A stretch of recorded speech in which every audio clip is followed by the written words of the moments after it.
educate, empower, enable, impact. Thank you for tuning in to That Will Never Work podcast, where we share inspiring information and personal experiences related to business and the entrepreneurial journey from those who are leaders in their respective field. Now, here is your host, author and business coach, Maurice. I thank y'all very much for tuning in today. I have a special guest today. He is the founder and CEO of the CEO Project and helps leaders grow companies. With over 30 years of business leadership experience, he has led global organizations in public and private environments across many functional areas. He is the author of 2 best-selling published books, and he has been quoted in the Wall Street Journal, New York Times, Time Magazine, and National Public Radio. How many of us know what that is, right? His ideas have been translated to 9 languages, and he has done business in over 42 countries. I thank y'all very much for listening today. He has various degrees. He has a doctorate. He has his a degree in chemical engineering, marketing, and finance. So if you have a question, I'm pretty sure this gentleman has the answer, right? He serves on multiple nonprofits and for-profit boards. And I thank y'all very much for listening today. And he's also into sports, y'all. Thank you for coming on. Jim, thank you for being a guest today. All right. Appreciate it, Maurice. My mom wrote that. None of it's true. That's makes me sound good, though. But thanks. Yeah, no problem. Glad to be here. No problem. So I see that you are into CEOs, right? You know, and your organization is called the CEO Project. What made you focus on CEOs versus any other position within an organization? Because everybody needs help, right? But why CEOs?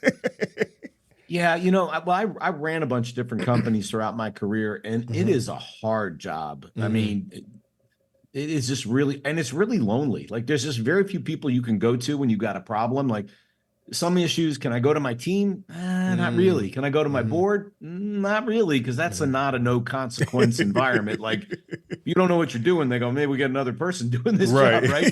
Right. Can you go to your spouse or your girlfriend or boyfriend? Maybe. Right. So, like, who do you talk to? Like, and these are big, weighty, like, important issues. And I said, CEOs need help too, right? So that's why I focused on them. And there's some research that says that up to 40% of the business outcome is based on the quality of the CEO's decisions. So it's good work. If we really help them, we make a difference for a heck of a lot of people. And we really like that. We want to impact 1 million people positively through our work. And we're going to do that by helping CEOs make better decisions. So all the people, have better jobs. They can afford the F-150 pickup truck. They can, whatever, right? That's what we're doing. So it's cool.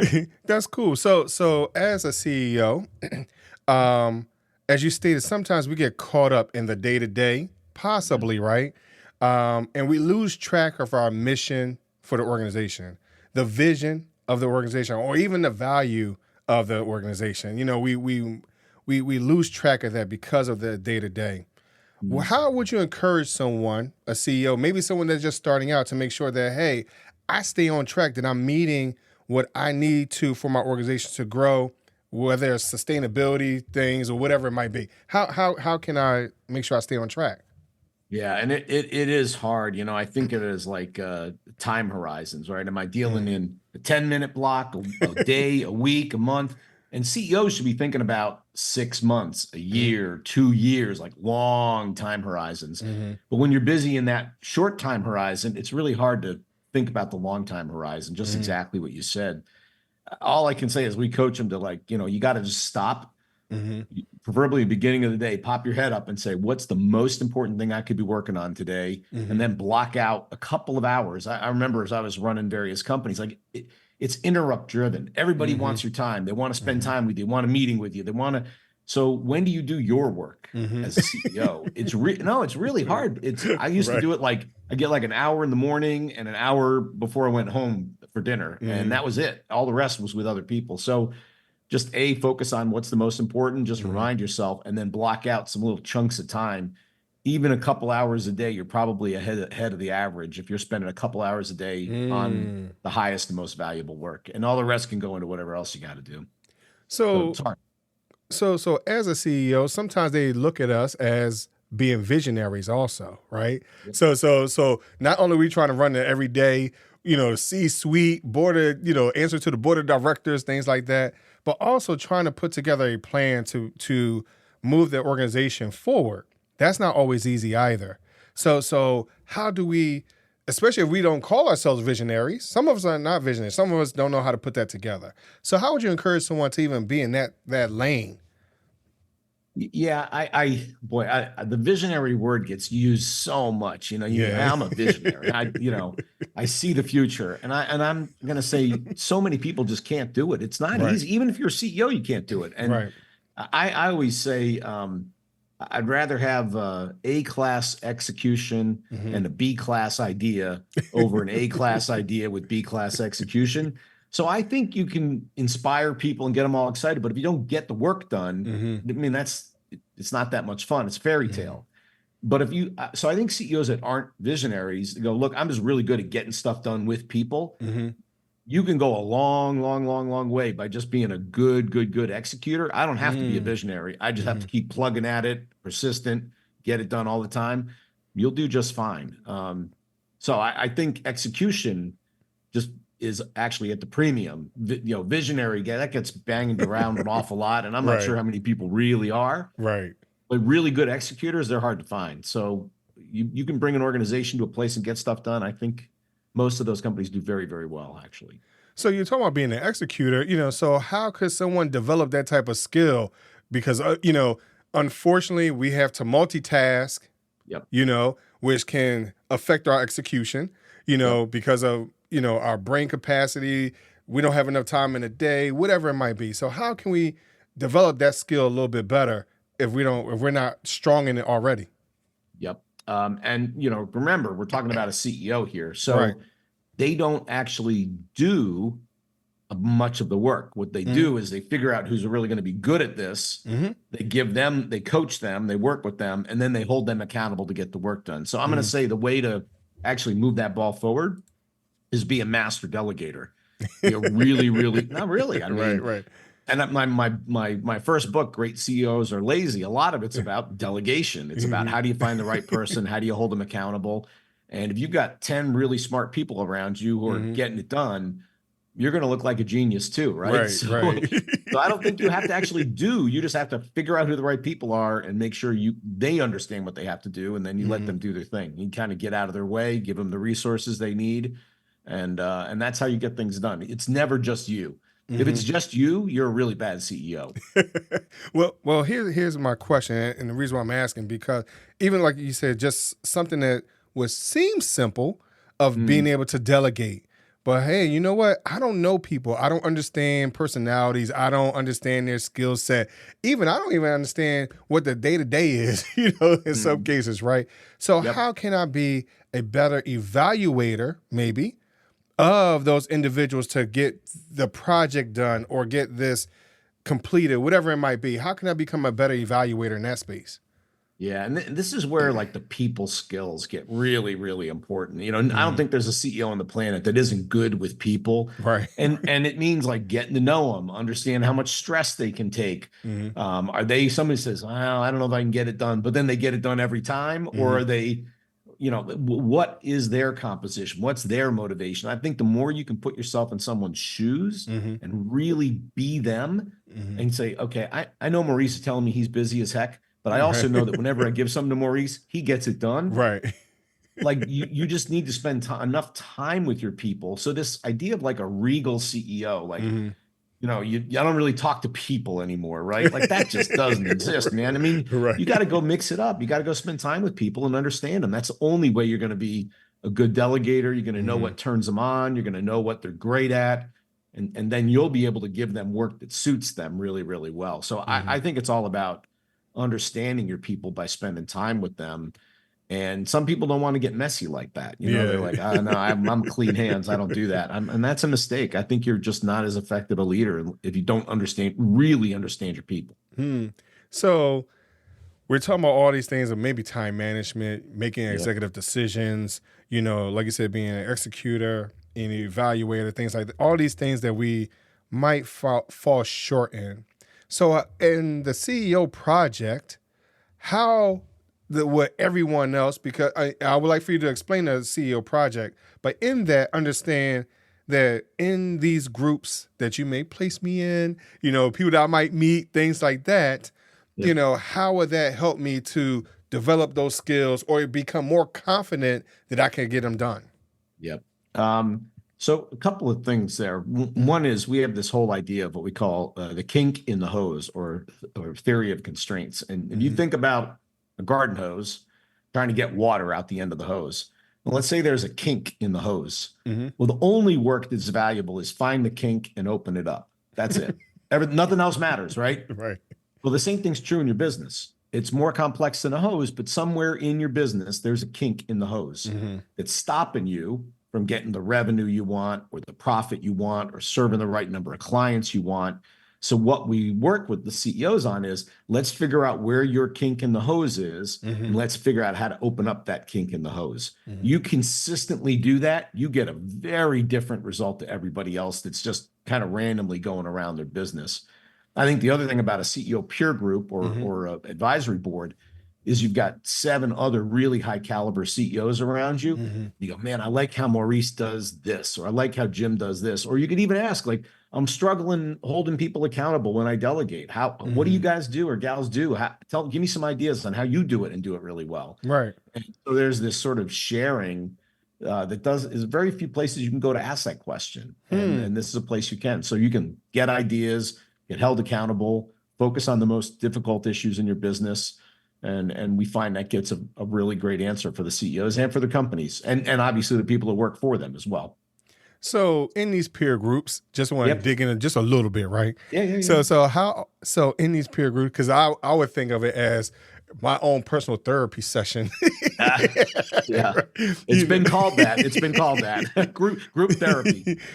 Because sometimes you don't have an opportunity to really talk to someone like you're talking, like you're mentioning, someone else that might be on my level that will understand what it is to go through each and every piece of this. Like you said, we talk about something as simple as delegation.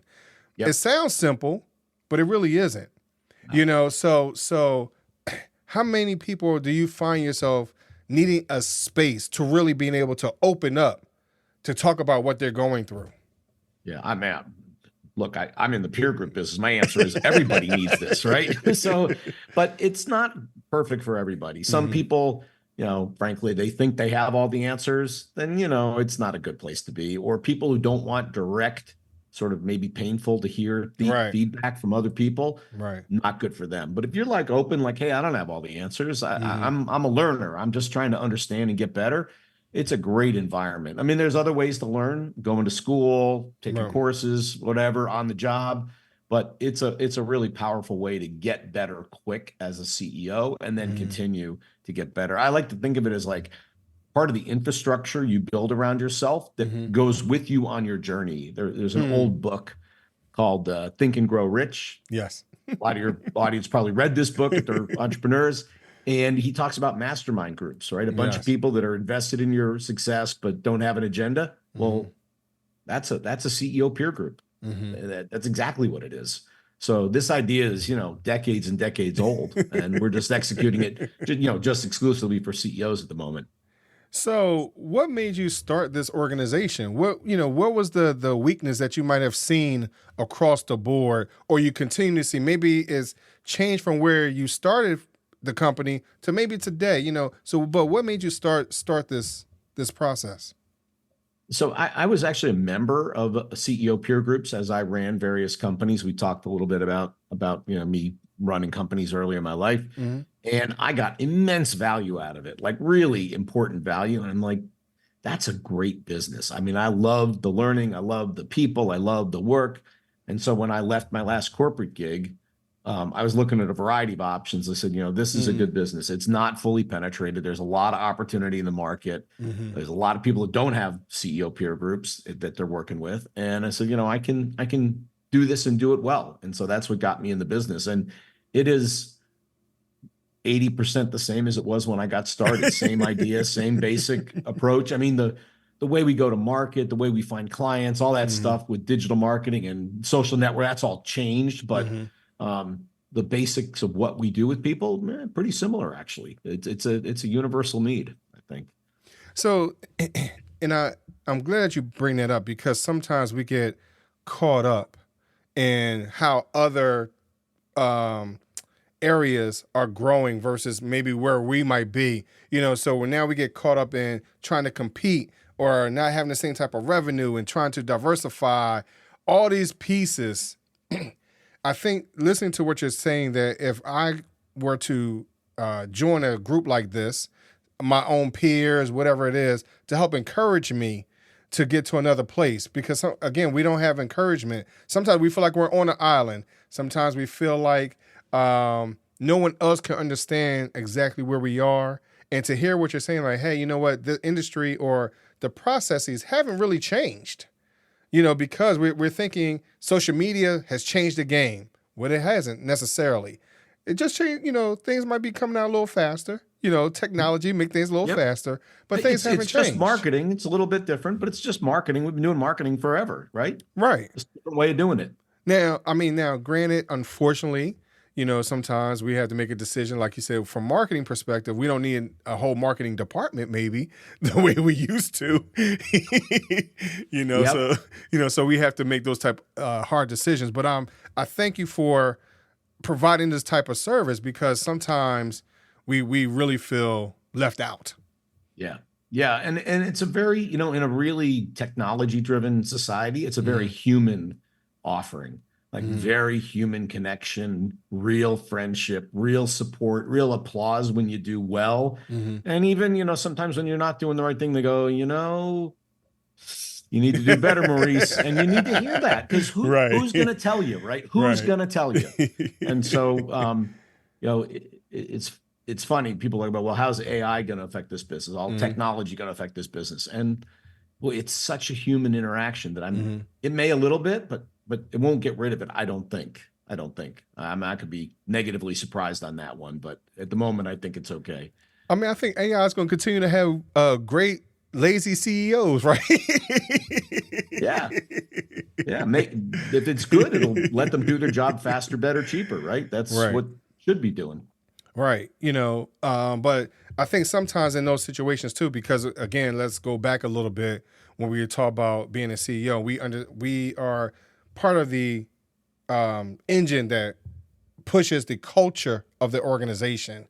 We have to keep morale up some way, somehow, all those type of things. And sometimes these things like AI can throw us off. So how important is that for us to understand the culture, that we are the part of that engine to keep that together? Yeah. And I think, how the CEO behaves, and people are always looking for the cues from the CEO. Like, how should I think about this? If Jim is confident, I could be confident. If Jim is worried, boy, I better be worried, right? So but I don't think you can lie to people either. Like, I think being overly optimistic is actually just as big a vulnerability as being under optimistic. You got to find that balance of, for example, I'm excited about AI. I think there's going to be some things that happen that are positive and some things that are negative, but we're going to figure this out together. And we're going to still be here in 10 years, maybe much more AI in the business, and it's going to look a bit different, but we're going to figure it out. Well, that's truth, right? I don't really know what's going to happen, but I think we'll figure it out. If you just said, hey, don't worry, it's all going to be great. People go, well, I don't believe that. And, and you're too optimistic, right? And on the other side, if you said, hey, I think we're all going to lose our jobs and the computers are taking over, you're probably a little too pessimistic, right? So, right. Yeah. And I'm going to be honest, on my end, I believe that because AI technically has been around the whole time. It's been around for a long time. It's just right now, for whatever reason, it's too much emphasis on it. But if you think about spell check or anything, like it's been around. Google is AI, man. Right. Right. So I think that when we're looking at this, we're looking at it incorrectly, and being able to maneuver the organizations that we're a part of to adjust to those things, to whatever is going on, because I don't feel as though that everyone has to lose their position. Everyone doesn't have to lose their job. Because in reality, as a CEO, AI might take my spot. So because you listen to what they're doing in other countries and just how AI is growing, making these type of decisions. But there's a part of us that all this misses, which is the human side, is the emotion, is the dedication, it's the compassion for our, all those type of things. So I think AI, it has a place, but it's not going to take over as much as people think. Think about it. Every technology has a period like this. Like it's going to run everything. Crypto was going to run everything. Then NFTs were going to run, and it ended up a little bit of a place. Right. Then NFTs were going to, and then NFT ends up being nothing, right? And we're in that same exact phase with AI. It's going to take over the world. Well, probably not. It's going to have its place, but it's not going to take over the world. Yeah. So, but Jim, I thank you very much for coming on the show today, man. Yeah. Maurice, this was a great pleasure, man. I appreciate it. You have great questions and great energy. Love working with you. Thank you. But before I let you go, Jim, I got to ask you my question, man. I got to ask you the would you rather question, right? Would you rather choose 3 doors or a fork in the road? Yeah, and I unfortunately am in neither. I don't accept the premise of the question. So to use the Star Trek analogy, the Kobayashi Maru, I don't accept the no-win situation. So there's always another option, right? So I think if you've got 2 or 3 options, you got to go, there's got to be a 5th, 6th, 7th, 8th that I haven't thought of yet. And so, yep. Particularly if you don't like the options. If you like one of them, great, do that one. But if you don't, you go, okay, there's going to be another option I haven't thought of here. So I'm always in the creativity camp on that one. I thank you for that because, again, what did I say? I said there's no parameters, right? I didn't say like, hey, you have to answer this. It's just a general question. Yeah. And I think sometimes we get caught up in right or wrong, left or right, and not understanding as you're at or what you're stating, there's more than one way to skin a cat. Every time. Just got to be creative. Right. But again, I think that goes back to our very first, one of the very first thoughts were being that idea of a visionary, thinking outside the box. We get too caught up in that sometimes. Yeah, absolutely. And we're all just doing our thing, head down, working hard, and go, well, it's A or B, let's do it. And that's not all. You got to pop up and think a little bit sometimes. Right. So, but Jim, thank you very much for coming on the show. Absolutely, Maurice. Great pleasure. Thanks, man. No problem, man. Thank y'all for listening to That Will Never Work podcast, and I will talk to you a little later. Thanks for listening. Find us on social media at Chisholm Group LLC and check back weekly for new episodes.